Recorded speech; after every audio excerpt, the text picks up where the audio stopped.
Non, vraiment, fermez-les. Imaginez que vous êtes allongé dans votre lit, exactement comme vous l'êtes peut-être en ce moment. La pièce est sombre.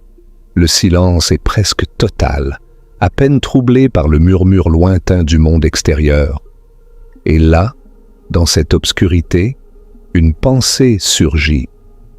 Une pensée que vous n'avez peut-être jamais eue auparavant, ou peut-être que si, peut-être que vous l'avez eue des millions de fois sans jamais vous en souvenir.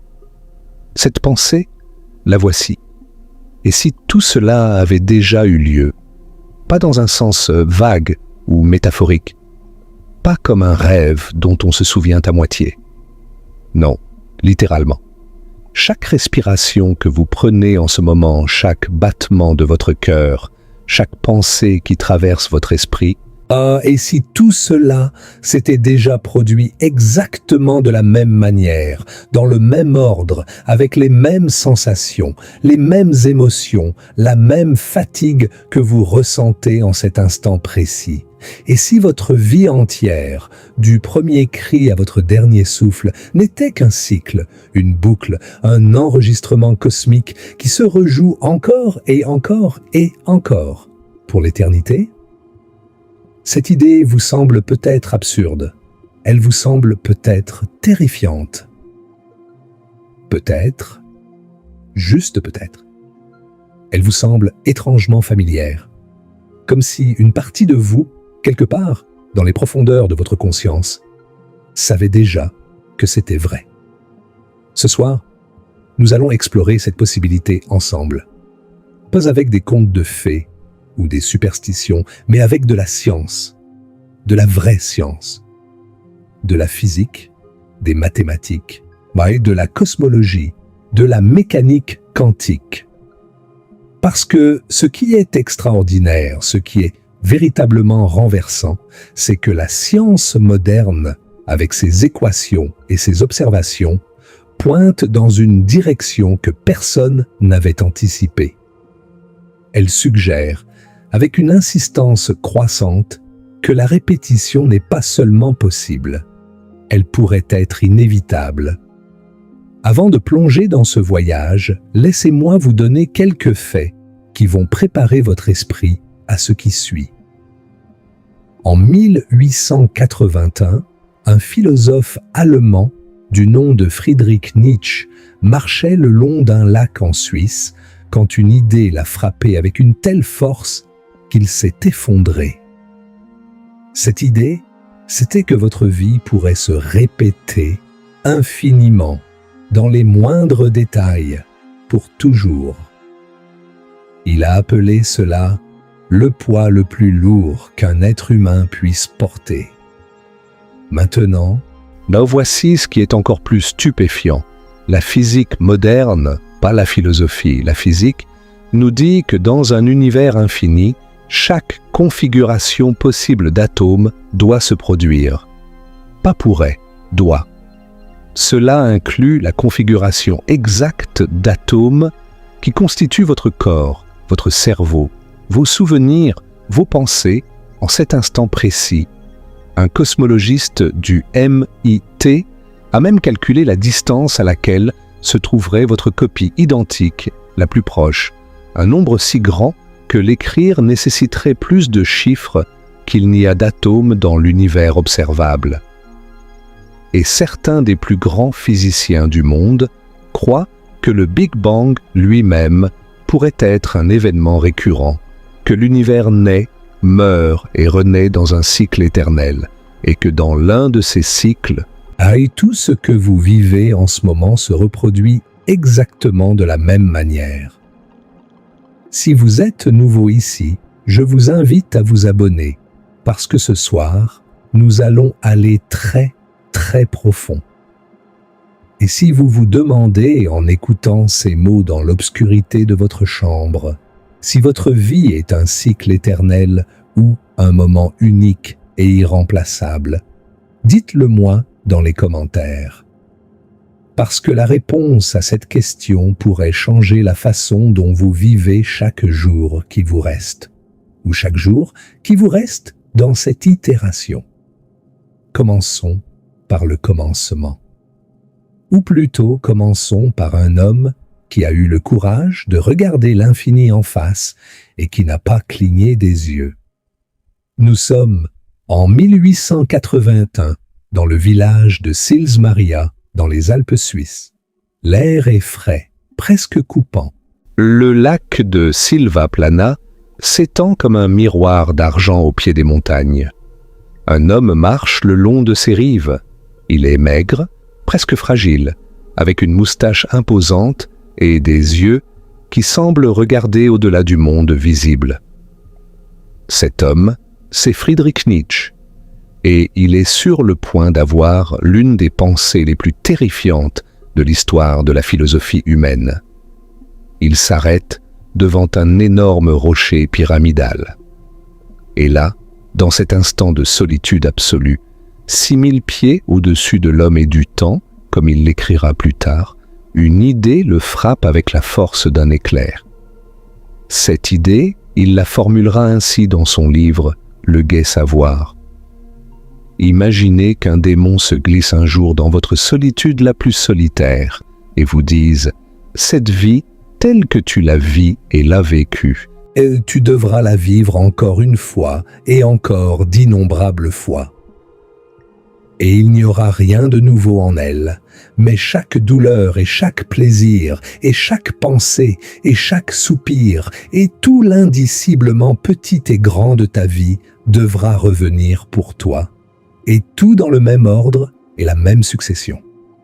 Imaginez cela un instant, pas juste les bons moments, pas juste les couchers de soleil et les rires et les moments de bonheur pur, tout, chaque moment d'ennui, chaque nuit d'insomnie, chaque cœur brisé, chaque mardi après-midi ordinaire où rien ne se passe, chaque instant de douleur, de doute, de peur, et aussi chaque instant de joie, d'amour, d'émerveillement. Tout cela en boucle, pour toujours. Nietzsche a posé une question simple mais dévastatrice. Est-ce que cette pensée vous écraserait? Ou est-ce que vous l'accueilleriez avec gratitude? Est-ce que vous diriez au démon « Tu es un dieu et jamais je n'ai entendu rien de plus divin » ou est-ce que vous maudiriez cette éternité forcée? Ce qui est fascinant, c'est que Nietzsche ne parlait pas au hasard. Il n'inventait pas cette idée à partir de rien. Il était profondément influencé par la physique de son époque, en particulier par le principe de conservation de l'énergie. Son raisonnement était le suivant. Si l'énergie dans l'univers est finie, et si le temps est infini, alors le nombre de configurations possibles de cette énergie est fini. Et si vous avez un nombre fini de configurations et un temps infini pour les parcourir, alors chaque configuration doit se répéter. C'est une nécessité mathématique, pas une spéculation romantique. Nietzsche, le philosophe, avait touché du doigt une vérité physique que les scientifiques mettraient plus d'un siècle à formaliser complètement. Et sa réponse à cette idée terrifiante, il l'a appelée amor fati, l'amour du destin. L'idée que vous devriez vivre votre vie de telle manière que vous voudriez qu'elle se répète éternellement. Que chaque moment soit vécu avec une telle intensité, une telle plénitude, que sa répétition infinie serait une bénédiction et non une malédiction. Gardez cette idée dans un coin de votre esprit pendant que nous plongeons dans la science, parce que nous y reviendrons. Et quand nous y reviendrons, elle aura un poids tout à fait différent. 9 ans après la révélation de Nietzsche, au bord du lac de Silvaplana, un mathématicien français allait transformer cette intuition philosophique en théorème mathématique. Son nom était Henri Poincaré. Et en 1890, il a publié un résultat qui, à première vue, semble presque anodin, mais dont les implications sont vertigineuses. Le théorème de récurrence de Poincaré dit ceci. Dans un système fermé, avec une énergie finie et un espace fini, Si vous attendez suffisamment longtemps, le système reviendra à un état arbitrairement proche de son état initial. Pas approximativement, pas vaguement. Arbitrairement proche, ce qui en mathématiques signifie aussi proche que vous le souhaitez. Permettez-moi de rendre cela concret. Imaginez une table de billard parfaite. Pas de friction, pas de perte d'énergie. Les bords sont parfaitement élastiques. Vous lancez les boules. Elles rebondissent, s'entrechoquent, tracent des trajectoires complexes et apparemment chaotiques. Si vous regardiez cette table pendant 5 minutes, on ne vous penseriez que les boules ne reviendront jamais à leur position de départ. Si vous regardiez pendant 1 heure, vous en seriez encore plus convaincu. Mais Poincaré a prouvé mathématiquement que si vous attendez suffisamment longtemps, et suffisamment longtemps peut signifier un temps inimaginablement long, les boules reviendront à une position pratiquement identique à celle du départ. Ce n'est pas une question de probabilité. Ce n'est pas un pari. C'est une certitude mathématique. Maintenant, appliquez cela à l'univers tout entier. Si l'univers est un système fermé, s'il contient une quantité finie d'énergie dans un espace fini, et s'il existe pour un temps suffisamment long, alors chaque configuration de particules, chaque arrangement d'atomes, chaque état du système tout entier doit se répéter. Et cela inclut l'arrangement exact de particules qui constituent votre corps, votre cerveau, la pièce dans laquelle vous vous trouvez, la Terre, le système solaire, la galaxie entière. Tout reviendra à un état essentiellement identique à celui d'aujourd'hui. Et quand cela se produira, vous serez là, dans ce lit, écoutant ces mots, pensant ces pensées, exactement comme maintenant. Les échelles de temps impliquées sont, il faut le dire, absolument délirantes. Nous ne parlons pas de millions d'années. Nous ne parlons pas de milliards d'années. Nous parlons d'un nombre d'années si grand que je ne peux même pas vous donner une analogie qui ait du sens. La meilleure estimation du temps de récurrence de Poincaré pour l'univers observable est quelque chose comme 10 puissance, 10 puissance, 10 puissance, 10 puissance, 10 puissance, 1,1. Mais c'est un nombre qui a tellement de chiffres, que le nombre de chiffres lui-même a tellement de chiffres, que le nombre de chiffres du nombre de chiffres a tellement de chiffres que vous pourriez continuer cette phrase pendant plus longtemps que l'univers n'existe, et vous n'auriez toujours pas fini. C'est un nombre si grand qu'il rend le concept même de grandeur obsolète. Mais voici le point crucial, et c'est là que tout bascule. Quand vous avez l'infini devant vous, la taille du nombre n'a aucune importance. Si l'univers ou le multivers, ou quoi que ce soit qui contient notre réalité, existe pour un temps véritablement infini, alors même ce nombre absurdement colossal est insignifiant. Un temps de récurrence de 10 puissance, 10 puissance, 10 puissance, 10 puissance, 10 puissance, 1,1 année. Et c'est exactement 0% de l'infini.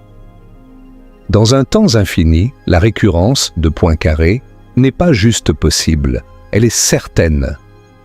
Et elle ne se produit pas une seule fois, elle se produit un nombre infini de fois. Votre vie, en ce moment, est peut-être la première itération, ou la millième, ou la milliardième, ou un nombre si grand qu'il n'a pas de nom. Vous n'avez aucun moyen de le savoir. Bien sûr, il y a des objections, et nous devons les prendre au sérieux si nous voulons être honnêtes avec la science. La première objection est que l'univers pourrait ne pas être un système fermé, Peut-être que de l'énergie entre ou sort, peut-être que les conditions du théorème ne sont pas remplies. C'est une objection valide, mais elle ne fait que déplacer le problème. Car si l'univers fait partie d'un système plus grand, un multivers par exemple, alors c'est ce système plus grand qui est fermé et le théorème s'applique à cette échelle. La deuxième objection concerne la mécanique quantique. La mécanique quantique introduit un élément de hasard véritable dans la physique, un hasard qui n'est pas simplement dû à notre ignorance, mais qui est fondamental. Est-ce que cela brise la récurrence? Pas nécessairement. La récurrence de Poincaré a été étendue au système quantique, et les résultats sont similaires. Dans un espace de Hilbert de dimension finie, les états quantiques reviennent arbitrairement près de leur état initial. La troisième objection est peut-être la plus troublante, la mort thermique de l'univers. Si l'univers évolue vers un état d'entropie maximale, un état de mort thermique où rien ne se passe, la récurrence peut-elle encore avoir lieu? Bon, la réponse est oui, mais nous y reviendrons, parce que la mort thermique elle-même cache des surprises que personne n'avait anticipées. Gardons le théorème de Poincaré en tête pendant que nous passons à quelque chose d'encore plus grandiose. Nous avons parlé de la récurrence dans un univers donné, un univers qui existe et qui, avec suffisamment de temps, revient à son état initial. Mais que se passerait-il si l'univers lui-même était cyclique? Que se passerait-il si le Big Bang n'était pas le commencement absolu de tout, mais simplement le dernier d'une série infinie de commencements? L'idée que l'univers pourrait être cyclique est aussi vieille que la pensée humaine elle-même.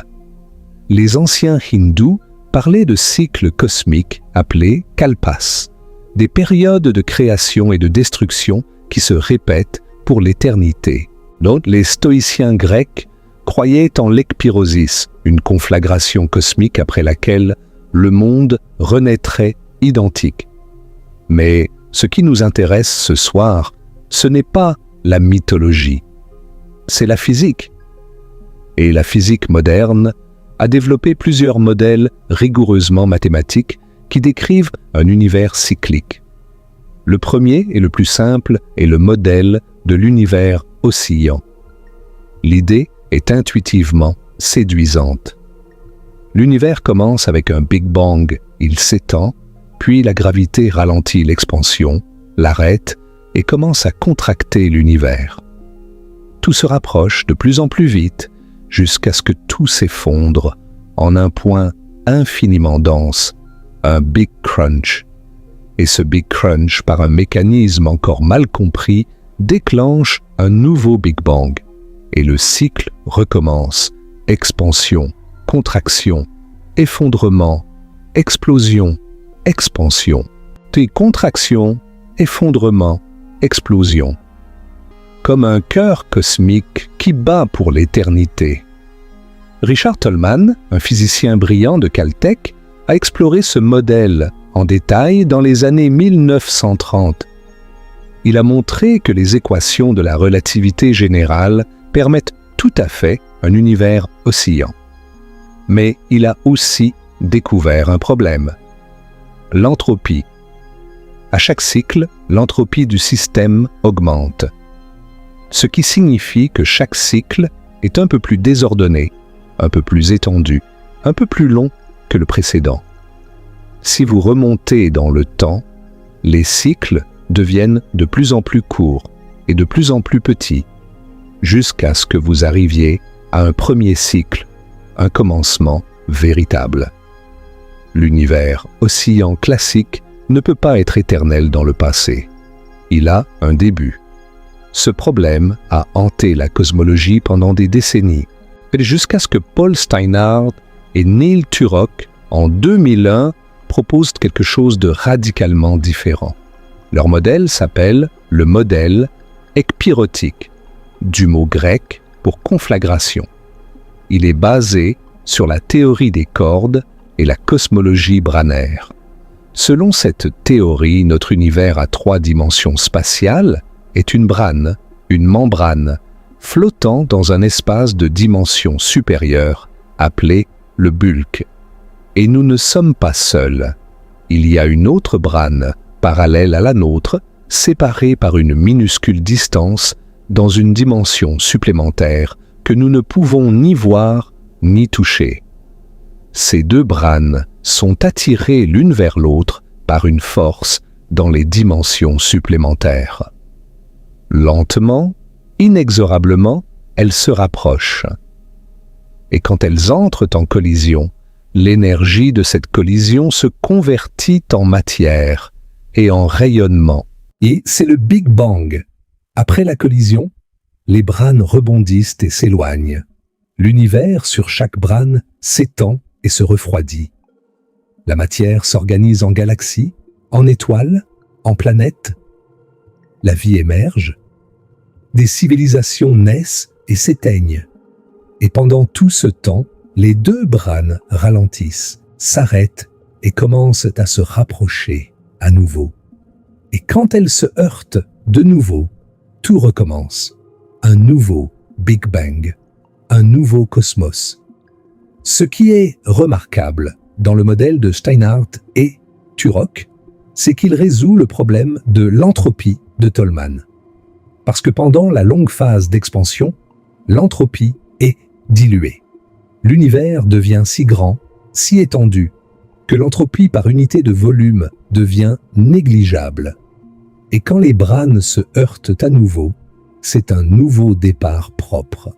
Ah, ce modèle peut être véritablement éternel, sans début ni fin. Un cycle infini de création et de destruction. Mais attendez, il y a encore mieux. Roger Penrose, lauréat du prix Nobel de physique, a proposé un modèle encore plus étrange et plus beau. Il l'appelle la cosmologie cyclique conforme. L'idée est la suivante. Quand l'univers atteint la fin de sa vie, quand toutes les étoiles se sont éteintes, quand tous les trous noirs se sont évaporés, quand tout ce qui reste est un vide froid et sombre, rempli de photons de plus en plus dilués, quelque chose de remarquable se produit. Dans cet état de mort thermique maximale, il n'y a plus de manière significative de mesurer les distances ou le temps. La physique d'un univers infiniment étendu et vide devient mathématiquement identique à la physique d'un point infiniment petit et chaud. La fin du monde, la mort ultime de tout, devient indiscernable du début d'un nouveau monde. L'infini et le zéro se rejoignent. Et un nouvel univers commence, un nouvel éon, comme Penrose l'appelle. Pas par une collision, pas par un rebond, mais par une transformation mathématique qui convertit la fin en un nouveau commencement. Et Penrose ne s'arrête pas là. Il affirme avoir trouvé des preuves. Dans le fond diffus cosmologique, cette lueur résiduelle du Big Bang qui imprègne tout l'univers, Penrose et ses collaborateurs ont identifié des motifs circulaires anormaux, des anneaux de température légèrement différentes qui, selon lui, sont les empreintes de trous noirs qui ont existé dans un néon précédent. Il les appelle des points de Hawking, en hommage à Stephen Hawking, des fantômes d'un univers mort, imprimés dans le tissu de notre univers naissant. Si Penrose a raison, et c'est un grand si, car ses résultats sont controversés, alors nous avons littéralement la preuve qu'un univers a existé avant le nôtre, que le Big Bang n'est pas le début, mais un passage, que la mort et la naissance cosmique sont les 2 faces d'une même pièce éternelle. Il y a encore un autre modèle qui mérite notre attention. La cosmologie quantique à boucle propose que l'espace-temps lui-même est quantifié, qu'il est composé de petits morceaux discrets, comme les pixels d'un écran cosmique. Cette quantification a une conséquence extraordinaire. Quand l'univers se contracte et approche ce que la relativité générale décrit comme une singularité, un point de densité infinie, la nature quantique de l'espace-temps empêche cette singularité de se former. Au lieu de s'effondrer en un point, l'univers rebondit. C'est le Big Bounce, le grand rebond. Avant notre Big Bang, il y avait un Big Crunch, l'effondrement d'un univers précédent. Et avant ce Big Crunch, il y avait un Big Bang encore plus ancien. Et ainsi de suite, possiblement pour l'éternité. Maintenant, voici la question qui brûle. Si l'univers est cyclique, est-ce que chaque cycle est identique au précédent? C'est là que les choses deviennent véritablement fascinantes. Dans certains modèles, chaque cycle est différent. Les constantes physiques pourraient changer. Les lois de la nature pourraient être légèrement différentes. Un cycle pourrait produire un univers rempli de matière, un autre un univers rempli de radiation, un autre encore un univers stérile, sans aucune structure. Mais dans d'autres modèles, Et c'est là que la récurrence de Poincaré revient en force. Si les conditions initiales de chaque cycle sont suffisamment similaires, et si le nombre de cycles est infini, alors par pure nécessité statistique, certains cycles seront essentiellement identiques aux nôtres. Les mêmes galaxies se formeront. Les mêmes étoiles s'allumeront. La même Terre se condensera à partir du même nuage de poussière. Et sur cette Terre, la même vie émergera, la même évolution se déroulera, et le même être humain naîtra, vivra, et un soir, allongé dans son lit, écoutera une voix lui parler de la possibilité que sa vie se répète indéfiniment. Nous avons parcouru un long chemin, des rives d'un lac suisse aux collisions de Bran, dans des dimensions supérieures. Mais nous ne sommes pas encore au fond du terrier du lapin.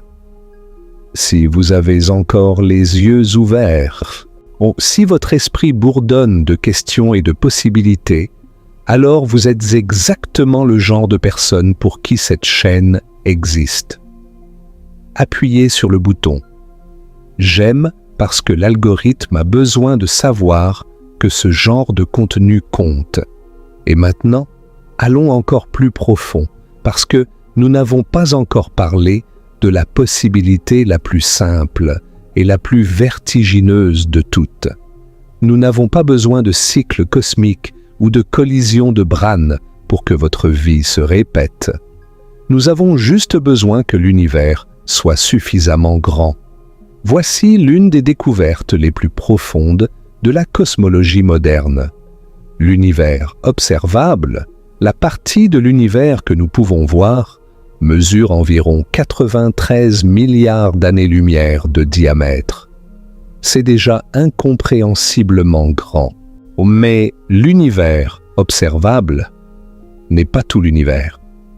C'est simplement la partie dont la lumière a eu le temps de nous atteindre depuis le Big Bang. Au-delà de cet horizon, il y a plus d'univers, beaucoup plus. Et les observations actuelles, en particulier les mesures de la courbure de l'espace, suggèrent que l'univers réel pourrait être infiniment plus grand que l'univers observable. Il pourrait, en fait, être véritablement infini. Si l'univers est infini, et si la matière est distribuée de manière à peu près uniforme, à très grande échelle, ce que les observations confirment, alors nous sommes confrontés à une conséquence mathématique incontournable. Dans n'importe quel volume fini d'espace, il n'y a qu'un nombre fini de façons dont les particules peuvent être arrangées. Bon, c'est parce que la mécanique quantique impose une limite à la précision avec laquelle vous pouvez spécifier l'état d'un système. L'espace des états, comme disent les physiciens, est discret, pas continu. ce qui signifie que dans un cube d'1 mètre de côté, il y a un nombre fini d'arrangements possibles de particules. Un nombre incroyablement grand, certes, mais fini. Et si l'univers est infini, il contient un nombre infini de tels cubes. Et si vous avez un nombre infini de cubes, mais seulement un nombre fini de configurations possibles pour chaque cube, alors, par le principe des tiroirs de Dirichlet, l'un des résultats les plus fondamentaux des mathématiques, certaines configurations doivent se répéter. Non pas qu'elles pourraient se répéter, elles doivent se répéter, et elles ne se répètent pas une seule fois. Si elles se répètent un nombre infini de fois, Max Tegmark, un cosmologiste du MIT, a calculé la distance à laquelle se trouverait votre plus proche copie exacte. Le résultat est un nombre qui défie l'imagination. Votre double le plus proche, un être humain, constitué exactement des mêmes atomes dans exactement la même configuration, ayant vécu exactement la même vie, pensant exactement les mêmes pensées en cet instant précis, se trouverait à environ 10 puissance 29 mètres de vous. Pour mettre ce nombre en perspective, l'univers observable mesure environ 10 puissance 26 mètres de diamètre. Le nombre de Tegmark est un 10 suivi de 10 puissance 29 zéros. Si vous écriviez un 0 sur chaque atome de l'univers observable, vous n'auriez pas assez d'atomes pour écrire ce nombre. Et pourtant, dans un univers infini, cette distance est littéralement rien. Elle est infinitésimale. Au-delà de cette première copie, il y en a une infinité d'autres. Certaines sont identiques à vous dans les moindres détails. D'autres sont presque identiques, avec peut-être un seul atome à une position différente. D'autres encore sont des versions de vous qui ont fait un choix différent à un moment donné de leur vie. Peut-être un choix trivial, comme tourner à gauche au lieu de tourner à droite, peut-être un choix qui a changé le cours de leur existence. Tegmark appelle cela le multivers de niveau 1. Et ce qui est remarquable, c'est que c'est le multivers le moins controversé, le moins spéculatif. Il ne nécessite aucune nouvelle physique, il ne nécessite pas de dimensions supplémentaires ou de cordes vibrantes ou de branes en collision. Il nécessite simplement que l'univers soit suffisamment grand, ce que les observations suggèrent. C'est juste de la combinatoire appliquée à la cosmologie.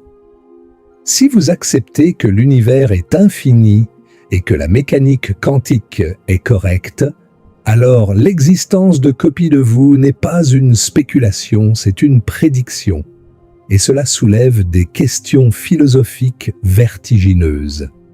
Si une autre version de vous, à 10 puissance 29 mètres d'ici, est en train de vivre exactement la même expérience que vous, en ce moment, est-ce vous? Pas une copie de vous, pas une imitation de vous, mais véritablement vous. L'identité est-elle liée à vos atomes spécifiques, à votre localisation spécifique dans l'espace, ou est-elle liée au motif, à la configuration, à l'information? Si votre conscience est un motif, et si ce motif est reproduit exactement ailleurs, alors il y a un sens très réel dans lequel vous existez à plusieurs endroits simultanément. Vous ne vivez pas votre vie une seule fois. Vous la vivez un nombre infini de fois, en ce moment même, répartis à travers un univers infiniment vaste.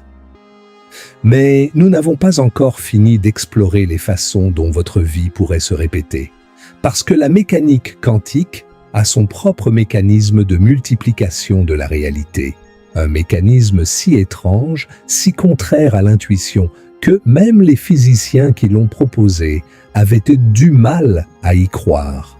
Bienvenue dans l'interprétation des mondes multiples. En 1957, un jeune physicien de Princeton du nom de Hugh Everett, le troisième, a proposé une idée qui allait diviser la communauté physique pendant des décennies. Pour comprendre son idée, il faut d'abord comprendre le problème qu'il essayait de résoudre. En mécanique quantique, les particules n'ont pas d'état défini tant qu'elles ne sont pas observées. Un électron, par exemple, peut être en superposition, existant simultanément dans plusieurs états, disons spin-up et spin-down. Quand vous mesurez l'électron, la superposition semble s'effondrer et vous obtenez un résultat défini, soit spin-up, soit spin-down. C'est ce qu'on appelle l'effondrement de la fonction d'onde, et c'est l'un des aspects les plus mystérieux de la physique, parce que les équations de la mécanique quantique, l'équation de Schrödinger en particulier, ne contiennent aucun mécanisme d'effondrement. L'effondrement est ajouté à la main comme une règle supplémentaire qui n'est pas dérivée de la théorie elle-même. Everett a proposé une solution radicale. Oui, et s'il n'y avait pas d'effondrement? Et si, au lieu de cela, chaque fois qu'une mesure quantique est effectuée, l'univers se divise en branches, une branche pour chaque résultat possible. Dans une branche, l'électron est spin-up. Dans l'autre, il est spin-down. Et l'observateur se divise aussi, une version de l'observateur dans chaque branche, chacune voyant un résultat différent, chacune pensant que son résultat est le seul résultat. Selon cette interprétation, il n'y a pas de hasard en mécanique quantique. Tout ce qui peut se produire, se produit. La réalité se ramifie constamment, comme un arbre dont chaque branche se subdivise en une infinité de sous-branches à chaque instant. L'échelle de cette ramification est absolument stupéfiante. À chaque microseconde, Des trilliards d'événements quantiques se produisent dans chaque centimètre cube de matière. Si l'interprétation des mondes multiples est correcte, chacun de ces événements crée de nouvelles branches de la réalité. Le nombre total de branches augmente exponentiellement à chaque instant. Après une seule seconde, le nombre de branches est si grand qu'aucun nombre que vous avez jamais rencontré ne peut lui rendre justice. Et ce processus se poursuit depuis le début de l'univers, il y a 13,8 milliards d'années. Le nombre total de branches est un nombre qui dépasse toute compréhension humaine. Dans certaines de ces branches, vous avez tourné à gauche au lieu de tourner à droite. Dans certaines, vous n'êtes jamais né. Dans certaines, les dinosaures n'ont jamais disparu. Dans certaines, la Terre ne s'est jamais formée. Et dans certaines, les lois de la physique sont si différentes qu'aucune structure n'existe. Mais dans un arbre de ramification infinie, il y a aussi des branches qui sont identiques à celle dans laquelle vous vous trouvez. Pas similaires, identiques. Atome par atome, pensée par pensée, moment par moment. Dans ces branches, une version de vous vit exactement la même vie, prend exactement les mêmes décisions, ou exactement les mêmes pensées. Votre vie ne se répète pas juste dans le temps ou dans l'espace infini, elle se répète à travers le tissu même de la réalité quantique. Et il y a une conséquence encore plus dérangeante de l'interprétation des mondes multiples. On l'appelle l'immortalité quantique. L'idée est simple mais profondément troublante. Si chaque résultat quantique possible se réalise dans une branche quelque part, alors dans certaines branches, vous survivez toujours. Imaginez une situation où votre survie dépend d'un événement quantique aléatoire. Dans la moitié des branches, vous mourrez. Dans l'autre moitié, vous survivez. Mais du point de vue de votre conscience subjective, vous ne pouvez jamais expérimenter votre propre mort. vous ne pouvez expérimenter que les branches dans lesquelles vous survivez. Ce qui signifie que, subjectivement, vous survivez toujours. Vous vieillissez indéfiniment, devenant de plus en plus improbable, existant dans des branches de plus en plus marginales de la réalité, mais toujours vivant, toujours conscient, pour toujours. La plupart des physiciens rejettent l'immortalité quantique, et pour de bonnes raisons. La mesure de probabilité, la façon dont nous assignons des probabilités aux différentes branches, suggère que les branches où vous survivez à des événements de plus en plus improbables ont une mesure de plus en plus petite, mais l'argument a une logique interne qui est difficile à réfuter dans le cadre strict de l'interprétation des mondes multiples. Et il illustre de façon frappante comment cette interprétation conduit naturellement à l'idée que votre expérience consciente ne prend jamais véritablement fin, qu'elle se poursuit d'une manière ou d'une autre, éternellement. Le débat sur les mondes multiples est l'un des plus vifs en physique moderne. Des physiciens éminents comme Sean Carroll, David Deutsch et Max Tegmark sont des partisans convaincus. Ils soutiennent que l'interprétation des mondes multiples est la plus simple et la plus élégante, est-ce qu'elle prend les équations de la mécanique quantique au sérieux sans ajouter de mécanismes ad hoc comme l'effondrement de la fonction d'onde. Les critiques, quant à eux, soutiennent que la théorie est infalsifiable, que vous ne pouvez jamais observer les autres branches et que postuler une infinité de réalités invisibles est le comble de l'extravagance scientifique. Mais les partisans répondent, qu'est-ce qui est plus extravagant, une infinité de mondes découlant naturellement des équations, ou un mécanisme d'effondrement mystérieux que personne ne peut expliquer? Quel que soit votre avis sur cette question, l'interprétation des mondes multiples ajoute une autre couche profonde à notre thème de ce soir.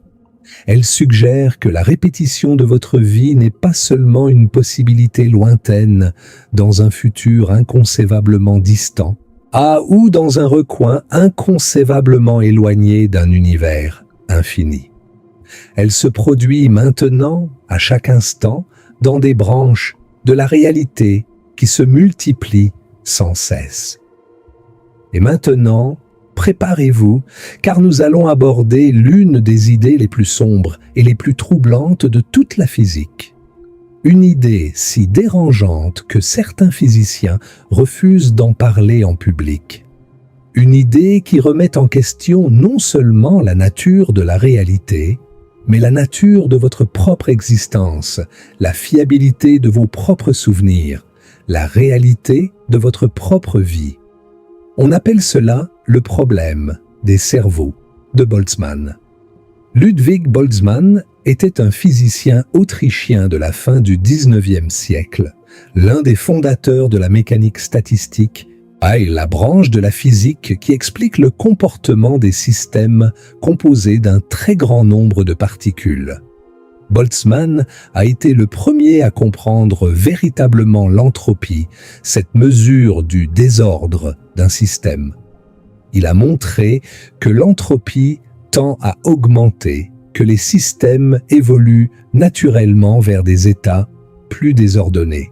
C'est la deuxième loi de la thermodynamique, peut-être la loi la plus fondamentale de toute la physique. Mais cette loi créait un paradoxe profond quand on l'appliquait à l'univers dans son ensemble. Si l'entropie augmente toujours, alors l'univers devait être dans un état d'entropie très basse au moment du Big Bang. Un état d'ordre extraordinaire. Mais pourquoi ?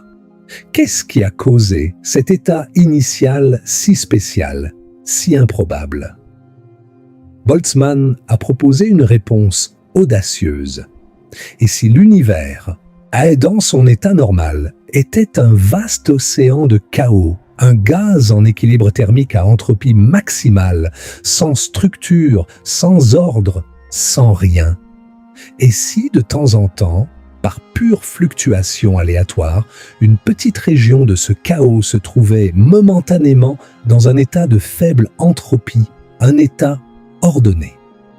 Et si notre univers, avec ses galaxies et ses étoiles et ses planètes et sa vie, n'était qu'une telle fluctuation, une bulle d'ordre temporaire dans un océan éternel de désordre? C'est une idée élégante, mais elle contient un piège mortel.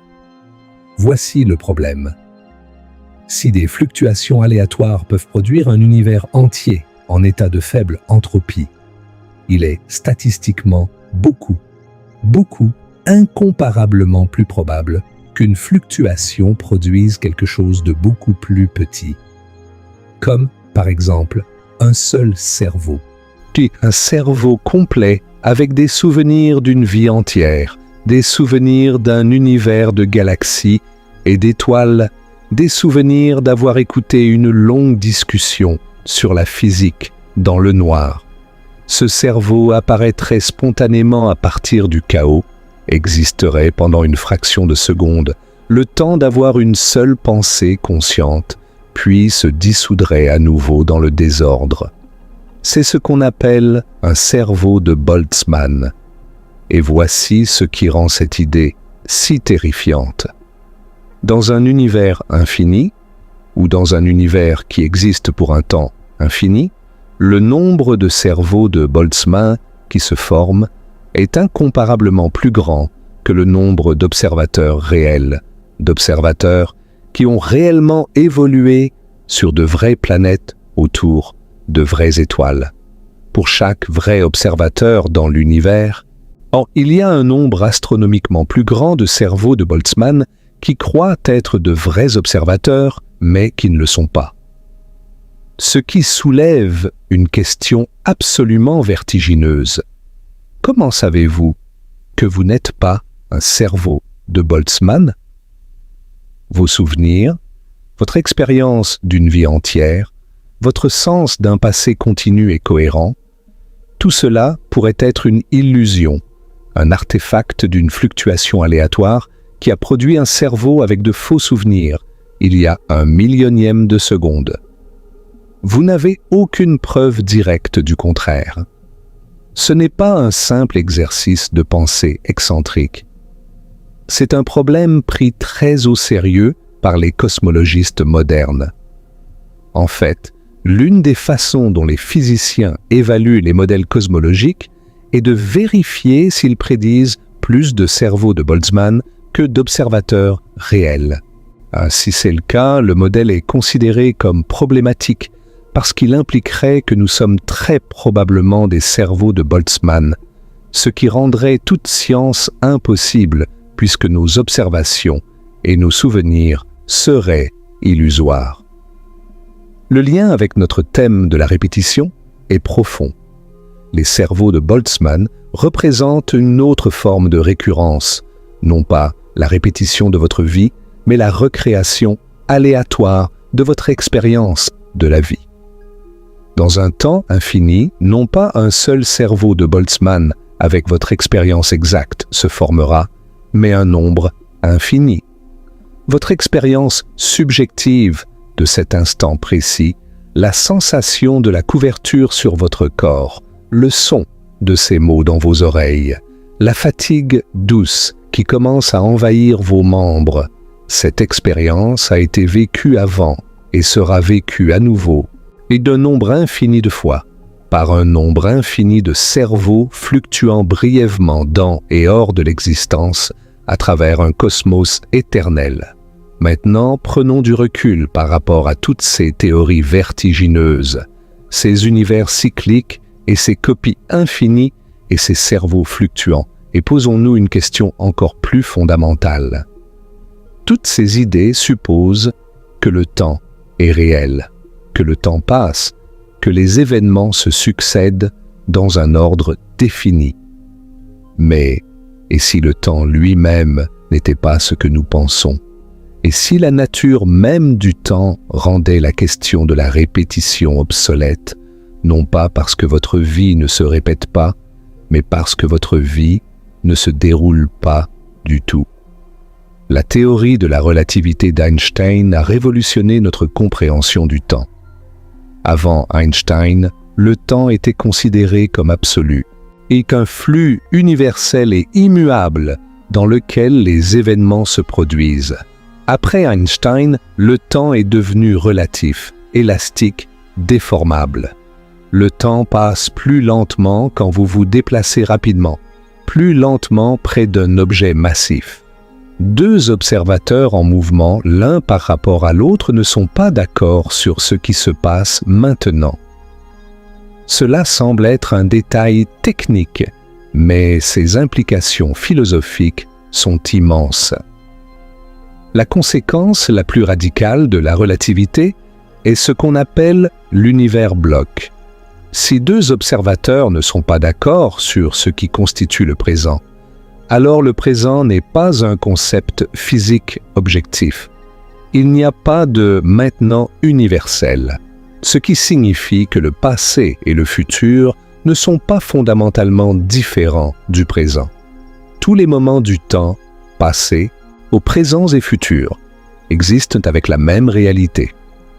L'univers n'est pas un film qui se déroule image par image. C'est un bloc quadridimensionnel dans lequel toute l'histoire, du Big Bang à la mort thermique, existe simultanément.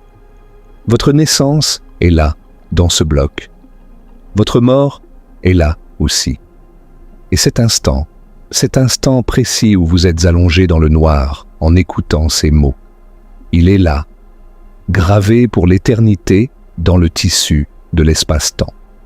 Ce que cela signifie pour notre question de la répétition est subtil mais profond. Dans la vision de l'univers bloc, votre vie ne se répète pas parce que la répétition implique un déroulement dans le temps. Votre vie existe simplement. Elle est là, éternellement, un motif figé dans le bloc quadridimensionnel de l'espace-temps. Chaque moment de votre vie se produit perpétuellement. Pas se produit au sens d'un événement qui a lieu puis passe, mais existe éternellement et immuablement. Vous n'allez pas revivre votre enfance. Votre enfance est toujours en train de se dérouler là-bas dans une autre partie du bloc.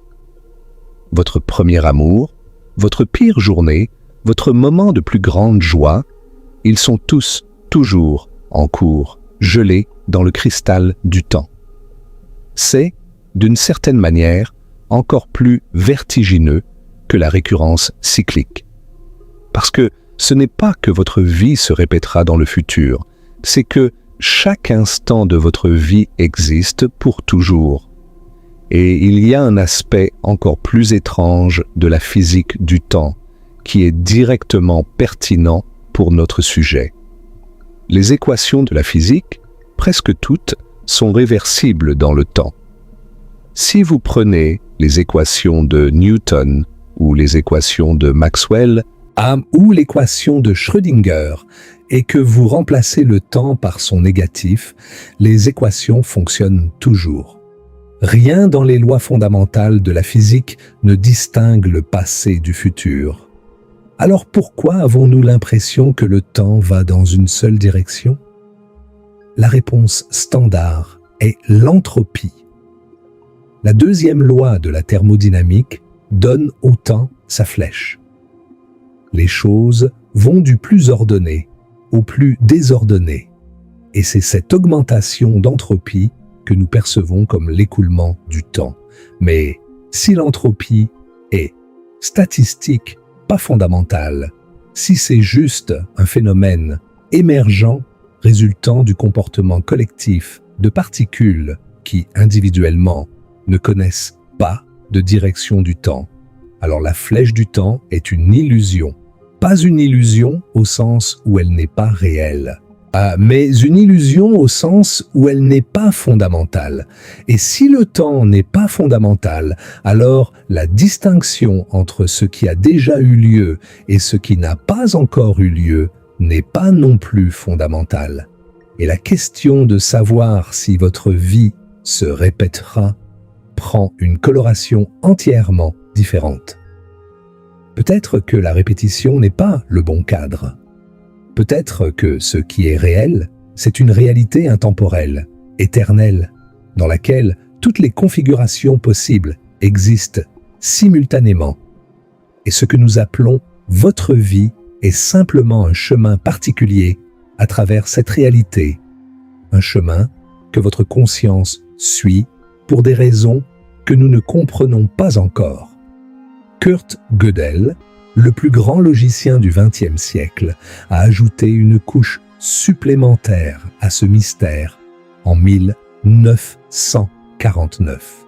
Il a résolu les équations de la relativité générale d'Einstein et a trouvé une solution qui décrit un univers en rotation dans lequel les courbes de temps fermées sont possibles. Une courbe de temps fermée est un chemin à travers l'espace-temps qui revient à son point de départ. Si vous suiviez une telle courbe, vous reviendriez littéralement au moment où vous êtes parti. Non pas une version recréée de ce moment, pas une copie, mais le même moment. Votre vie serait littéralement une boucle. Et vous ne le sauriez pas parce que votre expérience serait linéaire. Vous vivriez chaque moment comme s'il était nouveau, frais, unique. Mais en réalité, vous le vivriez encore et encore, éternellement, sur la même boucle temporelle. Gödel a montré cette solution à Einstein. La réaction d'Einstein a été, dit-on, profondément troublée. Et parce que si les équations permettent une telle chose, même si notre univers particulier ne tourne pas de la bonne manière, cela révèle quelque chose de profond sur la nature du temps lui-même. Carlo Rovelli et Alain Kohn ont poussé cette réflexion encore plus loin avec leur hypothèse du temps thermique. Selon cette hypothèse, le temps n'est pas une caractéristique fondamentale de l'univers. Il n'existe pas dans les équations les plus profondes de la physique. Ce que nous appelons le temps est un phénomène émergent, quelque chose qui apparaît quand un observateur macroscopique interagit avec un système trop complexe pour être décrit complètement. Le temps est un artefact de notre ignorance, une manière pour notre cerveau de donner un sens à un flot de données thermodynamiques. Si cela est vrai, alors la question de la répétition de votre vie n'a même pas de sens dans le cadre ultime de la réalité.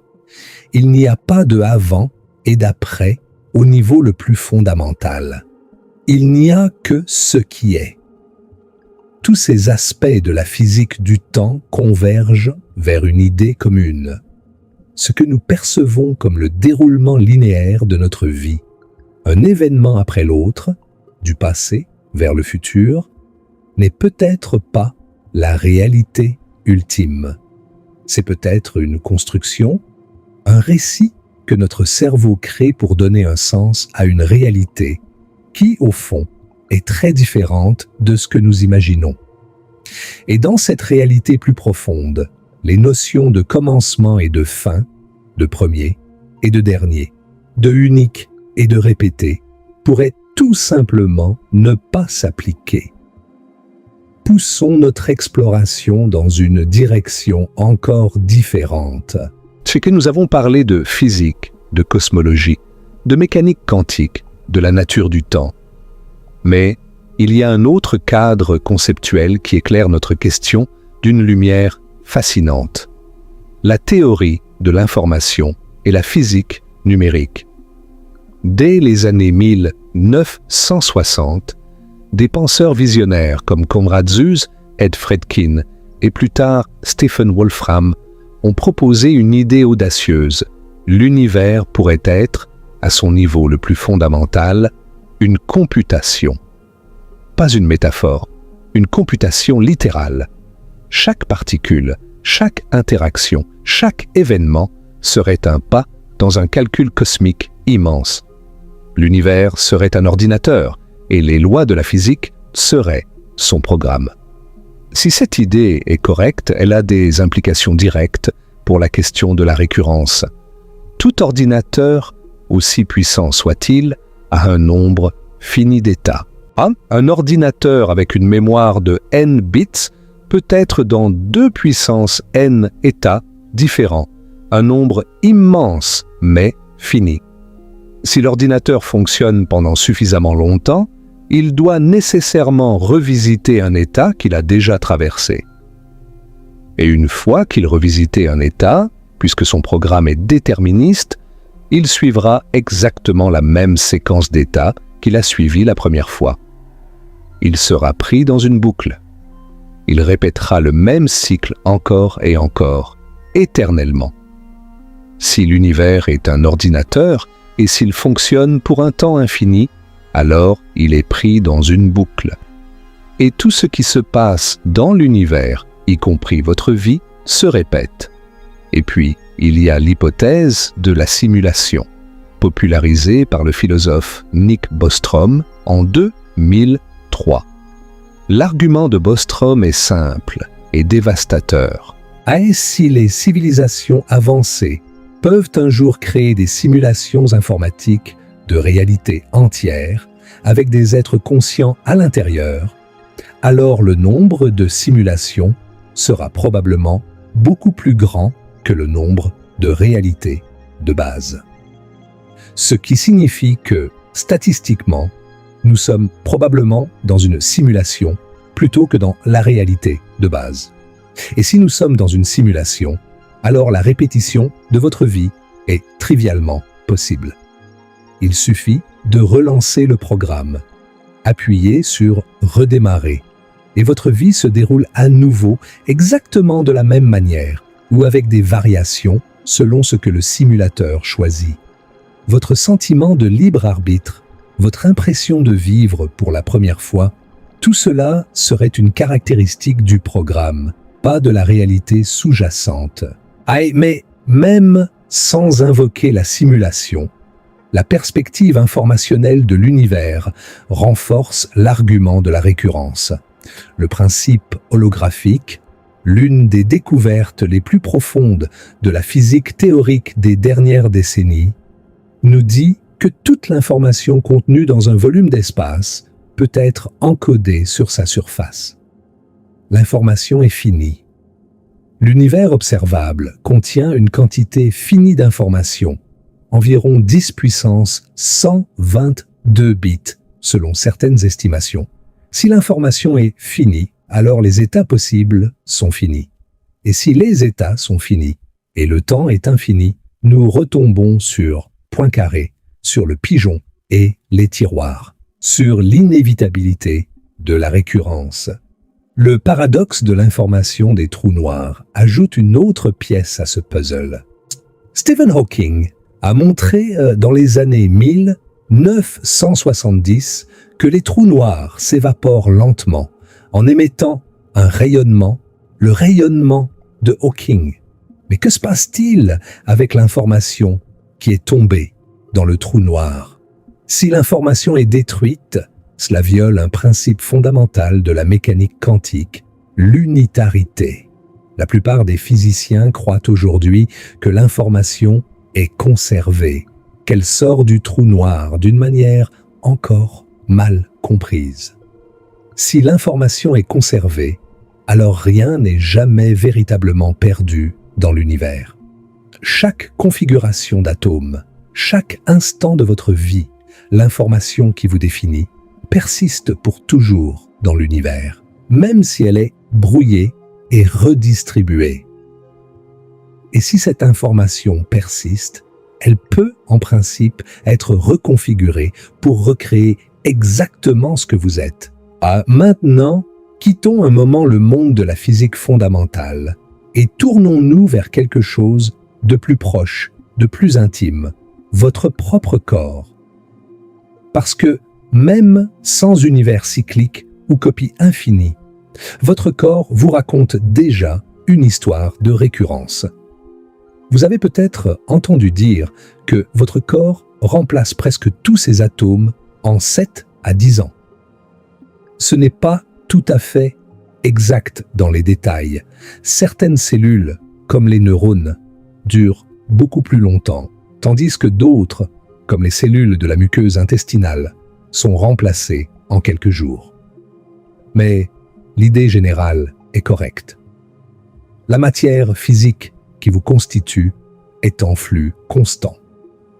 Les atomes qui composent votre corps en ce moment ne sont pas les mêmes que ceux qui le composaient il y a 10 ans. Vous êtes littéralement, voyez qu'une personne différente en termes de matière brute. Alors, en quel sens êtes-vous la même personne? La réponse que la plupart des philosophes et des neuroscientifiques donneraient est que vous n'êtes pas votre matière. Vous êtes votre motif. Vous êtes l'arrangement, la configuration, l'information. Vos atomes sont comme l'eau d'une rivière, toujours en mouvement, toujours renouvelée, mais le motif de la rivière, sa forme, son cours, persiste. Et si vous êtes un motif plutôt qu'une substance, alors la récurrence de votre motif est la récurrence de vous. Si le même arrangement d'atomes, la même configuration neuronale, le même réseau de connexions synaptiques, le même schéma d'activité électrique se produit à nouveau, n'importe où, n'importe quand, dans cet univers ou dans un autre, alors c'est vous, pas une copie de vous. Vous. Ah, parce qu'il n'y a rien d'autre à être vous que ce motif. Votre ADN est de l'information. 3 milliards de paires de bases, chacune pouvant prendre 4 valeurs. C'est un code, un programme qui construit un organisme humain.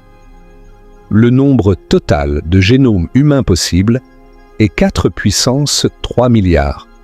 Un nombre incompréhensiblement grand, mais fondamentalement fini. Dans un univers infini, ou dans un temps infini, votre génome exact sera reproduit. Et si ce génome se développe dans un environnement suffisamment similaire au vôtre, un organisme suffisamment similaire à vous en résultera, avec un cerveau suffisamment similaire, avec des pensées suffisamment similaires, avec une vie suffisamment similaire. Et votre conscience elle-même, qu'est-ce que la conscience, sinon un motif d'activité neuronale? Des milliards de neurones est connectée par des trilliards de synapses, transmettant des signaux électriques et chimiques dans des schémas incroyablement complexes. Si ce motif exact était recréé, les mêmes neurones dans les mêmes positions avec les mêmes connexions et les mêmes signaux, est-ce que la même conscience émergerait? La théorie de la continuité du motif dit oui. Ce qui compte pour l'identité, ce n'est pas la continuité physique de la matière, c'est la continuité du motif. Et un motif peut être instancié, interrompu et réinstancié. Si votre motif neuronal exact est recréé, même après un intervalle de 10 puissance 100 ans, c'est la même conscience qui se réveille. C'est vous qui vous réveillez. Vous qui reprenez le fil exactement là où vous l'aviez laissé, sans aucun souvenir de l'interruption, sans aucune conscience du temps écoulé. Ah, tout cela converge vers une idée remarquable. Que vous soyez fait de chair et d'os dans cet univers-ci, ou que votre motif soit recréé dans un cycle futur de l'univers, ou qu'une copie identique de vous existe quelque part dans un espace infini, ou que votre fonction d'onde continue dans une branche parallèle de la réalité quantique, ou même qu'un cerveau de Boltzmann, avec votre expérience exacte, fluctue brièvement dans l'existence, dans tous ces scénarios, il y a un sens profond et cohérent dans lequel vous persistez, dans lequel votre expérience continue, dans lequel votre vie se répète. Mais attendez, nous devons maintenant affronter la question de la fin. Pas la fin de notre discussion, mais la fin de tout. Le destin ultime de l'univers. Parce que, pour que la récurrence ait lieu, il faut que quelque chose persiste suffisamment longtemps ou indéfiniment pour permettre à ces cycles immenses de se dérouler. Que nous dit la science sur le futur à très long terme de notre univers? La meilleure prédiction actuelle est sombre. L'univers va mourir. Pas dans un effondrement dramatique, pas dans un Big Crunch spectaculaire, mais dans un gémissement long et silencieux. C'est ce qu'on appelle la mort thermique. Voici comment cela se déroule. Dans environ 5 milliards d'années, notre Soleil épuisera son carburant nucléaire. Il gonflera en une géante rouge, engloutissant peut-être la Terre, puis s'effondrera en une naine blanche, un cadavre stellaire qui se refroidira lentement pendant des trilliards d'années. D'autres étoiles subiront le même sort. Les plus massives exploseront en supernova et deviendront des étoiles à neutrons ou des trous noirs. Les moins massives brûleront leur hydrogène si lentement qu'elles brilleront pendant des dizaines de trilliards d'années, mais même elles finiront par s'éteindre. Dans environ 100 trilliards d'années, soit 10 puissance 14 ans, la dernière étoile de l'univers s'éteindra. L'univers plongera dans l'obscurité. Les seules sources de lumière seront les collisions occasionnelles entre naines brunes, des étoiles ratées trop petites pour soutenir la fusion nucléaire. Ces collisions seront de plus en plus rares à mesure que les étoiles s'éloignent les unes des autres dans un univers en expansion accélérée. Les galaxies se fragmenteront. Les étoiles seront éjectées dans le vide intergalactique et que les trous noirs au centre des galaxies engloutiront tout ce qui reste, grandissant de plus en plus. Mais même les trous noirs ne sont pas éternels. Grâce au rayonnement de Hawking, ils s'évaporent, lentement, incompréhensiblement lentement, mais inexorablement. Un trou noir de la masse du Soleil mettrait environ 10 puissance 67 ans à s'évaporer.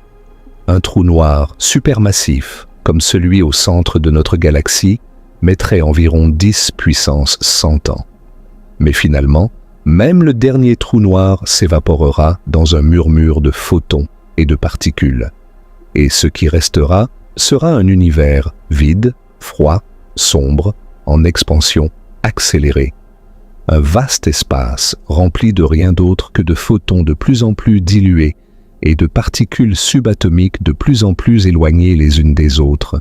La température de l'univers approchera asymptotiquement du zéro absolu. L'entropie sera maximale, rien ne se passera.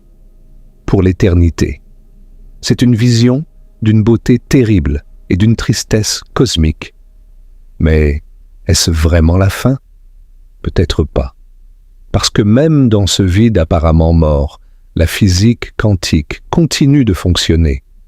Les fluctuations quantiques, ces petites perturbations imprévisibles dans les champs quantiques, ne s'arrêtent jamais. Même dans le vide le plus parfait, à la température la plus basse possible, les champs quantiques bouillonnent d'activité. Des paires de particules virtuelles apparaissent et disparaissent constamment. Et très rarement, une fluctuation peut produire quelque chose de macroscopique. Voici où cela devient extraordinaire. Sur des échelles de temps incompréhensiblement longues, Et bien au-delà de 10 puissance 100 ans, des fluctuations quantiques peuvent produire n'importe quoi. Une tasse de thé, un être humain, une planète, un système solaire, un univers entier. La probabilité de chacun de ces événements est incompréhensiblement petite, mais dans un temps infini, des probabilités incompréhensiblement petites deviennent des certitudes. C'est exactement le raisonnement de Boltzmann, appliqué au futur réel de notre univers tel que la physique le prédit. Dans le vide mort de l'univers post-mort thermique, de nouveaux Big Bangs se produiront. De nouveaux univers naîtront. Pas souvent, pas bientôt en termes humains, mais inévitablement. Et dans certains de ces nouveaux univers, les conditions seront similaires aux nôtres. Et dans certaines de ces conditions similaires, la même histoire se déroulera. Et dans certaines de ces histoires identiques, vous serez là, dans votre lit, exactement comme maintenant. Et il y a encore une possibilité, peut-être la plus dramatique de toutes. Notre univers pourrait être dans un état de faux vide. En physique des particules, le vide n'est pas simplement du rien. C'est un état du champ de Higgs, et ce champ peut être dans différents états d'énergie. Nous pensons que notre univers est dans un état de vide relativement stable, mais il pourrait ne pas être dans l'état d'énergie le plus bas possible. Si tel est le cas, à tout moment, une fluctuation quantique pourrait déclencher une transition vers le vrai vide, l'état d'énergie le plus bas. Cette transition créerait une bulle de vrai vide qui s'étendrait à la vitesse de la lumière, détruisant tout sur son passage. Toute la physique à l'intérieur de cette bulle serait différente. Les masses des particules, les forces fondamentales, tout changerait. C'est la désintégration du vide et c'est le bouton de réinitialisation ultime de l'univers. La fin de tout est potentiellement le début de quelque chose d'entièrement nouveau. Si cela se produit, l'univers tel que nous le connaissons cesserait d'exister instantanément, mais un nouveau domaine d'espace-temps, avec de nouvelles propriétés physiques, le remplacerait. Et dans le paysage infini de possibilités, certains de ces nouveaux domaines pourraient développer leur propre complexité, leur propre vie, leur propre conscience. La théorie des cordes, qui est la candidate la plus populaire pour une théorie du tout, prédit quelque chose appelé le paysage des cordes. Il y a environ 10 puissance 500 solutions possibles aux équations de la théorie des cordes, chacune décrivant un univers avec des propriétés physiques différentes. 10 puissance 500, c'est un nombre vertigineux, bien plus grand que le nombre de particules dans l'univers observable. Et dans un multivers éternel, où de nouveaux univers sont créés en permanence par des processus comme l'inflation éternelle, toutes ces solutions pourraient être réalisées quelque part. Dans certaines de ces réalisations, les constantes physiques seront identiques aux nôtres. Et la même chimie, la même biologie, la même histoire se déroulera. Votre vie ne se répète pas seulement dans le temps, dans un univers cyclique. Elle se répète à travers le multivers. Dans une infinité d'univers parallèles, avec des propriétés physiques identiques aux nôtres. Nous avons maintenant traversé un paysage immense, des intuitions philosophiques de Nietzsche aux théorèmes mathématiques de Poincaré, des modèles cosmologiques cycliques aux copies infinies dans un univers illimité, de la ramification quantique des mondes multiples au cerveau de Boltzmann fluctuant, de la nature illusoire du temps aux univers computationnels et aux simulations, du renouvellement cellulaire de votre propre corps aux fluctuations quantiques dans le vide de l'univers mort. Et toutes ces voies, indépendantes les unes des autres, basées sur des domaines différents de la physique et des mathématiques, convergent vers la même conclusion surprenante. La répétition de votre vie, sous une forme ou une autre, est non seulement possible, mais pourrait bien être inévitable. C'est le moment de prendre du recul et d'être honnête sur ce que la science peut et ne peut pas affirmer. Nous ne savons pas avec certitude laquelle de ces théories, si tant est que l'une d'entre elles le soit, est correcte.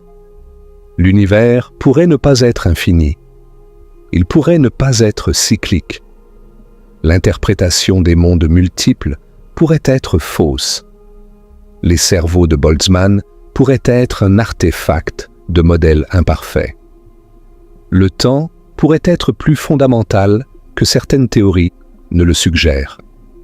La science nous donne des cadres, des modèles, des possibilités, pas des certitudes sur des questions aussi éloignées de l'observation directe. Mais ce qui est remarquable, ce qui devrait donner à réfléchir même au sceptique le plus endurci, c'est la convergence. Mais quand des lignes d'investigation indépendantes, utilisant des méthodes et des hypothèses différentes, arrivent toutes au même résultat, c'est un signal. Ce n'est pas une preuve, mais c'est un signal. Et le signal, ce soir, est que la réalité pourrait être beaucoup plus vaste, beaucoup plus répétitive et beaucoup plus étrange que tout ce que notre expérience quotidienne nous laisserait supposer. Si vous êtes encore là, si vous m'avez accompagné à travers ce labyrinthe d'idées, alors vous faites partie de ces personnes rares qui regardent l'abîme et ne détournent pas les yeux. Si cette exploration a changé votre façon de penser, même légèrement, dites-le moi dans les commentaires. Dites-moi quelle idée vous a le plus marqué.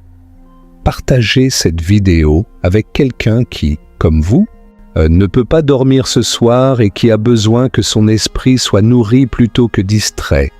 Et abonnez-vous parce que nous allons à cette profondeur à chaque fois. Maintenant, revenons à Nietzsche. Nous l'avons quitté au bord du lac de Silvaplana, frappé par la foudre d'une idée qui l'a presque détruit. Nous avons exploré cette idée avec les outils de la science moderne, des outils dont Nietzsche n'aurait même pas pu rêver. Et nous avons découvert que sa terreur était justifiée.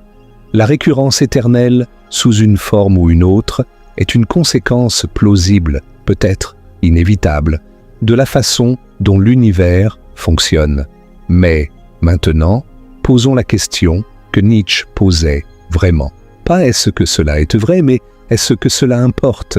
Et si cela importe, comment devez-vous vivre si votre vie se répète indéfiniment? À chaque moment acquiert un poids infini. Ce n'est pas juste un moment qui passe et qui est oublié. C'est un moment qui existe éternellement, qui se reproduit éternellement. Chaque choix que vous faites, vous le faites un nombre infini de fois. Chaque acte de bonté, chaque acte de cruauté, chaque moment de courage, chaque moment de lâcheté, tout cela est éternel.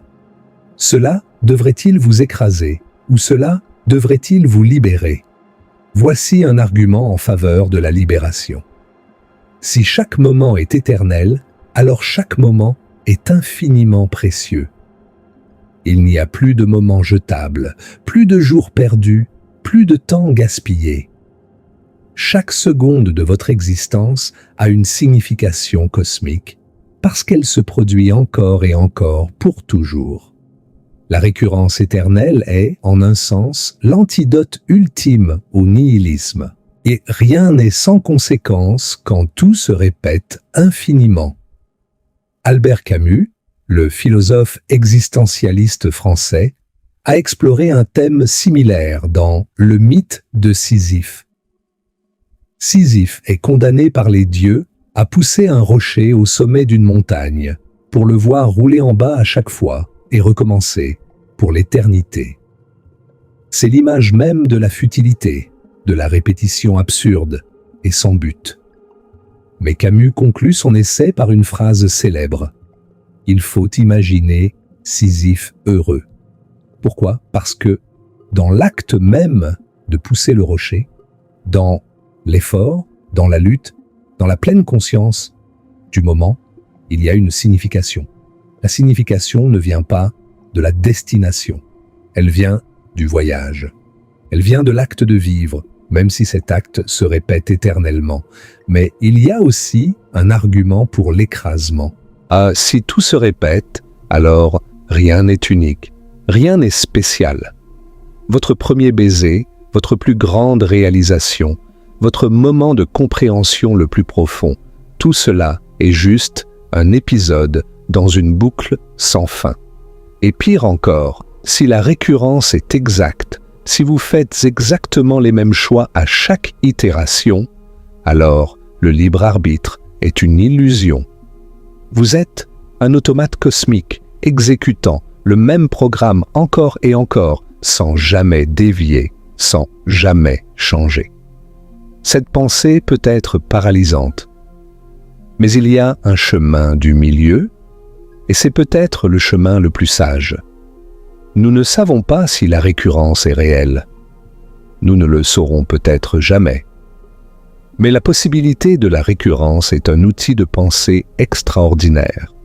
Elle nous invite à poser une question simple, mais transformatrice.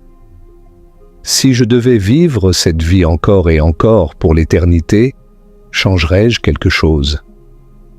Si la réponse est oui, alors pourquoi ne pas changer cette chose maintenant? Pas parce que votre vie se répétera littéralement, mais parce que la question elle-même révèle ce que vous croyez véritablement important. C'est le génie de Nietzsche. Son idée de la récurrence éternelle n'était pas tant une affirmation cosmologique qu'un test existentiel. Un filtre à travers lequel vous pouvez examiner chaque aspect de votre vie et demander « Est-ce que je veux cela pour l'éternité ?» Et les choses que vous ne voudriez pas pour l'éternité, ce sont les choses que vous devez changer. Maintenant, pas dans la prochaine itération. Maintenant. Et il y a une connexion profonde et belle entre tout cela et ce que vous faites en ce moment même. Vous êtes allongé dans le noir, sur le point de vous endormir. Et le sommeil, quand on y pense, est une forme de récurrence miniature. Chaque nuit, votre conscience se dissout. Vos pensées se fragmentent, perdent leur cohérence et finalement disparaissent en. Pendant les heures de sommeil profond, il n'y a pas de vous, pas de moi, pas de monde. Il y a juste l'obscurité, le néant, une petite mort quotidienne que vous acceptez sans même y penser. Et puis, chaque matin, vous vous réveillez. La conscience revient, d'abord confuse, puis de plus en plus claire. Les souvenirs reviennent. L'identité revient. Le monde revient. Vous vous réveillez en tant que vous, avec le sentiment d'être la même personne qui s'est endormie la veille. Non, mais êtes-vous vraiment la même personne? La continuité de la conscience a été interrompue. Les connexions neuronales ont été réorganisées pendant le sommeil. Des souvenirs ont été consolidés, d'autres effacés. Vous êtes, en un sens très réel, une version légèrement différente de la personne qui s'est endormie. Une nouvelle itération. Le sommeil est un cycle de mort et de renaissance qui se produit chaque nuit. Et pourtant, vous ne le vivez pas comme terrifiant. Vous ne vous angoissez pas, en général, à l'idée que votre conscience va disparaître pendant 8 heures et qu'une nouvelle version de vous va émerger au matin. Vous l'acceptez. Vous l'accueillez même parce que le sommeil est un repos, une régénération, un renouveau. Et peut-être que la récurrence cosmique, si elle est réelle, est quelque chose de similaire. Une mort suivie d'un réveil. Un oubli suivi d'un souvenir. Une fin qui est aussi un début. Pensez à cela. Si votre vie se répète, vous ne vous en souvenez jamais. Chaque itération est vécue comme la première fois. La joie est toujours fraîche. La surprise est toujours authentique. L'émerveillement est toujours nouveau. Vous ne portez pas le poids des itérations précédentes. Vous ne ressentez pas la fatigue de la répétition. Chaque lever de soleil est le premier lever de soleil. Chaque amour est le premier amour. Chaque découverte est une révélation. C'est peut-être le cadeau de l'univers, si la récurrence éternelle est réelle. La récurrence sans la mémoire. L'éternité sans l'ennui. L'infini sans le poids de l'infini. Prenons maintenant un moment pour rassembler tous les fils de cette tapisserie immense que nous avons tissée ce soir. Nous avons commencé avec une question simple mais terrifiante. Votre vie pourrait-elle se répéter indéfiniment? Et nous avons découvert que la science moderne offre non pas une, mais de multiples voies vers cette possibilité. Le théorème de récurrence de Poincaré, qui est un résultat mathématique rigoureux, nous dit que dans un système fermé, avec une énergie et un espace finis, tout état doit se répéter si on attend suffisamment longtemps. Les modèles cosmologiques cycliques de l'univers oscillant classique au modèle ekpyrotique de Steinhardt et Turok, en passant par la cosmologie cyclique conforme de Penrose et le Big Bounce de la cosmologie quantique à boucle, nous offrent des mécanismes physiques concrets par lesquels l'univers pourrait naître, mourir et renaître en une boucle éternelle. L'infinité spatiale de l'univers, si elle est confirmée, garantit mathématiquement l'existence de copies exactes de vous vivant exactement la même vie à des distances inconcevablement grandes mais réelles. L'interprétation des mondes multiples de la mécanique quantique suggère que la réalité se ramifie constamment et que dans cette ramification infinie, des branches identiques à la nôtre existent en nombre infini. Les cerveaux de Boltzmann nous rappellent que même dans un univers en état de mort thermique, les fluctuations quantiques peuvent recréer toute expérience consciente, y compris la vôtre, un nombre infini de fois. La physique du temps, de l'univers bloc à l'hypothèse du temps thermique, en passant par les courbes de temps fermées de Gödel, suggère que ce que nous percevons comme le déroulement linéaire de notre vie pourrait être une illusion. Non, et que chaque moment de votre vie pourrait exister éternellement. La théorie de l'information et la physique numérique nous montrent que si l'univers est un système informationnel fini, la récurrence est une conséquence inévitable d'un temps infini. Et la biologie de votre propre corps, le fait que vous êtes un motif plutôt qu'une substance, signifie que toute recréation de votre motif est, en un sens profond, une recréation de vous. Chacun de ces arguments est indépendant des autres. Ils viennent de branches différentes de la science, utilisent des méthodes différentes, s'appuient sur des hypothèses différentes. Et pourtant, ils convergent tous vers la même conclusion étonnante. La répétition de votre vie n'est pas une fantaisie poétique. C'est une possibilité scientifique sérieuse explorée par certains des plus grands esprits de l'histoire, de Nietzsche à Poincaré, de Boltzmann à Penrose, d'Everett à Tegmark. Nous ne savons pas laquelle de ces voies, si tant est que l'une d'entre elles le soit, correspond à la réalité. Et peut-être ne le saurons-nous jamais. Certaines de ces questions pourraient être fondamentalement au-delà de notre capacité d'investigation.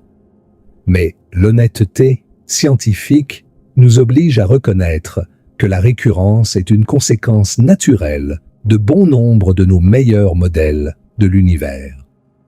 Ce n'est pas de la science-fiction, c'est de la science pure, poussée à ses conclusions logiques. Fermez les yeux maintenant. Non, cette fois vraiment. La discussion est presque terminée et le sommeil est proche. Faites une dernière expérience de pensée avec moi. Et imaginez que vous avez vécu votre vie un nombre infini de fois déjà. Chaque matin de votre enfance, chaque jour d'école, chaque premier amour, chaque déception, chaque triomphe, chaque nuit ordinaire, exactement comme celle-ci, vous les avez vécues des millions de milliards de fois. Mais vous ne vous en souvenez pas. Chaque fois est la première fois. Chaque émotion est neuve. Chaque pensée est une découverte. Est-ce que cela change quoi que ce soit? En un sens, non. Votre expérience est exactement la même, que ce soit la première itération ou la millionième. Mais en un autre sens, oui, cela change tout. Parce que cela signifie que ce moment, cet instant précis, n'est pas éphémère. Il est éternel. Il se produira toujours quelque part, d'une manière ou d'une autre. Ce que vous ressentez maintenant, cette fatigue douce, cette curiosité satisfaite, cette paix qui commence à descendre sur vous comme un voile, tout cela existe pour toujours. L'univers fait ce qu'il fait depuis des milliards d'années. Des étoiles sont nées et sont mortes. Des galaxies se sont formées et se sont dispersées. La matière s'est organisée en structures de plus en plus complexes. Et de ces structures, la conscience a émergé. Votre conscience. Celle qui est en train d'écouter ces mots. Et d'une manière qui défie l'imagination. Les atomes qui vous composent étaient autrefois à l'intérieur d'étoiles qui ont explosé il y a des milliards d'années. Le carbone dans vos muscles, le calcium dans vos os, le fer dans votre sang. Tout cela a été forgé dans le cœur d'étoiles mourantes et dispersé dans l'espace par des supernovas. Vous êtes, littéralement, c'est de la poussière d'étoiles qui a pris conscience d'elle-même. Et si la récurrence est réelle, vous redeviendrez des étoiles, et ces étoiles redeviendront vous dans un cycle sans fin de transformation et de renaissance. Il y a quelque chose de profondément réconfortant dans cette idée, si vous choisissez de la voir ainsi. Rien n'est véritablement perdu. Rien ne disparaît pour toujours. Chaque moment de beauté, chaque instant de connexion, chaque éclair de compréhension, tout cela persiste, sous une forme ou une autre, éternellement. Et si rien ne persiste, si chaque moment est véritablement unique et irremplaçable, alors ce moment-ci, maintenant, est infiniment précieux précisément parce qu'il ne reviendra jamais. Dans les deux cas, que la récurrence soit réelle ou non, la réponse est la même. Soyez ici, soyez présent et laissez cet instant être suffisant. Vous êtes fait de la même matière que les étoiles qui ont éclairé les premiers ciels de cet univers. Vous deviendrez la matière des étoiles qui n'ont pas encore été allumées. Vous êtes l'univers qui se regarde lui-même, qui se contemple, qui s'interroge sur sa propre nature. Et que cette contemplation se produise une seule fois ou un nombre infini de fois, elle se produit maintenant. Maintenant, qui est le seul moment qui ait jamais existé, ou qui est l'un des innombrables moments identiques dans un cycle éternel. Cela n'a pas d'importance, parce que, dans les deux cas, vous êtes ici, vous êtes vivant, vous êtes conscient, et c'est extraordinaire. Laissez vos yeux se fermer maintenant. Laissez vos pensées se dissoudre lentement, comme des étoiles qui s'éteignent une par une dans le ciel d'un univers qui approche de sa fin. Mais n'ayez pas peur de cette fin, parce que chaque fin est un début, chaque sommeil est un réveil à venir, chaque mort est une naissance en attente. Le cycle tourne, l'univers respire, et vous, allongé là dans l'obscurité, vous respirez avec lui. Votre inspiration est le Big Bang.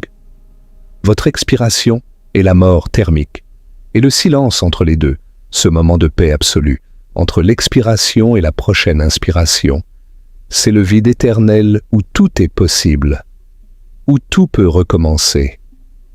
Et peut-être, juste peut-être, quand vous vous endormirez ce soir, et que votre conscience s'éteindra comme la dernière étoile d'un univers mourant, quelque chose de merveilleux se produira. Peut-être que dans le vide de votre sommeil, et qu'un nouveau Big Bang aura lieu. De nouveaux rêves émergeront, de nouvelles réalités, de nouveaux mondes. Et demain matin, quand vous vous réveillerez, ce sera un nouveau commencement, un nouvel éon, un nouveau cycle dans la récurrence éternelle de votre existence. Ou peut-être que tout cela n'est qu'une histoire que l'univers se raconte à lui-même dans l'obscurité, en attendant que quelqu'un l'écoute. Et ce quelqu'un ce soir, c'est vous. Vous avez été merveilleux de m'accompagner dans ce voyage à travers les profondeurs de la réalité. Nous avons traversé ensemble des paysages intellectuels que la plupart des gens n'oseront jamais explorer. Nous avons regardé dans l'abîme du temps infini, de l'espace infini, des possibilités infinies. Et nous en sommes revenus, non pas avec des réponses définitives, parce que la science est humble et ne prétend pas avoir toutes les réponses, mais avec une perspective transformée. Une perspective qui dit, quoi que soit l'univers, quoi qu'il fasse, quoi qu'il devienne, le fait que vous soyez ici, conscient, capable de vous poser ces questions, c'est le plus grand miracle de tous. Et si ce miracle se répète, tant mieux. Et s'il ne se répète pas, savourez-le d'autant plus. Respirez profondément. Sentez le poids de votre corps sur le matelas. Sentez la douceur de l'oreiller contre votre joue. Sentez l'air frais entrer dans vos poumons et l'air chaud en sortir. Vous êtes en vie. Vous êtes conscient. Vous êtes une configuration extraordinairement improbable d'atomes qui a appris à se poser des questions sur sa propre existence. Et cette configuration, qu'elle soit unique ou éternellement récurrente, elle est ici, maintenant, dans ce moment parfait de calme et de contemplation. Les étoiles brûlent au-dessus de vous, même si vous ne pouvez pas les voir à travers le plafond de votre chambre. Elles brûlent comme elles ont toujours brûlé, comme elles brûleront pendant des milliards d'années encore, ou comme elles ont brûlé un nombre infini de fois dans un nombre infini de cycles cosmiques. Et parmi ces étoiles, dans quelques milliards d'années, ou dans le prochain cycle de l'univers, ou dans une branche parallèle de la réalité quantique, les mêmes atomes se rassembleront, les mêmes molécules se formeront, le même ADN se déroulera et un être humain naîtra. Un être humain exactement comme vous, avec vos yeux, votre sourire, vos pensées, vos rêves, vos peurs, vos espoirs. Et un soir, cet être humain sera allongé dans son lit, dans le noir, et il entendra une voix lui parler de la possibilité que sa vie se répète indéfiniment. Et il se sentira exactement comme vous vous sentez maintenant, cette douce vertige, cette terreur tranquille, cet émerveillement immense. Et peut-être que vous avez déjà entendu ces mots. Peut-être que c'est la 100e fois. Peut-être que c'est la première. Cela n'a aucune importance, parce que, pour vous, maintenant, c'est nouveau, c'est frais, c'est réel, et c'est la seule chose qui compte. L'univers tourne, les cycles continuent, les étoiles naissent et meurent et renaissent. Et vous, petit point de conscience dans l'immensité du cosmos, vous êtes sur le point de vous endormir, de lâcher prise, de laisser votre conscience se fondre dans l'obscurité, comme une goutte d'eau retourne à l'océan. N'ayez pas peur, le sommeil n'est pas la fin, et c'est une transformation. C'est le passage d'un état à un autre, comme l'univers qui passe d'un néon au suivant, comme un Big Crunch qui se transforme en Big Bang, comme la fin de tout qui se transforme en le début de tout. Dormez maintenant. Dormez avec la certitude que, d'une manière que la science commence à peine à comprendre, rien de ce que vous êtes, rien de ce que vous avez vécu, rien de ce que vous avez aimé ne sera véritablement perdu. Que ce soit dans la récurrence de Poincaré ou dans les cycles de Penrose, dans les copies infinies de Tegmark ou dans les branches d'Everett, dans le bloc éternel de l'espace-temps ou dans les fluctuations quantiques d'un futur inimaginablement lointain, vous êtes ternel. Non pas en tant que substance, mais en tant que motif. Non pas en tant que matière, mais en tant qu'information. Ah, non pas en tant que corps, mais en tant qu'idée. L'idée la plus belle et la plus complexe que l'univers ait jamais eue. Vous. Et quand le matin viendra, quand la lumière filtrera à travers vos rideaux et que votre conscience reviendra comme un nouveau Big Bang, souvenez-vous de ce voyage. Souvenez-vous que vous êtes poussière d'étoiles et que vous retournerez aux étoiles. Souvenez-vous que le temps est peut-être une illusion et que chaque moment existe éternellement.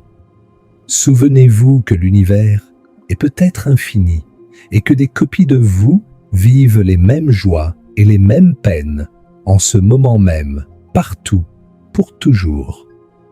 Et souvenez-vous de la question de Nietzsche.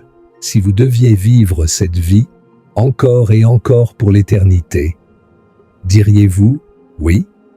Si la réponse est oui, vous avez trouvé votre amor fati. Si la réponse est non, Vous avez trouvé ce que vous devez changer. L'univers est patient. Il a tout le temps du monde, ou peut-être tout le temps des mondes.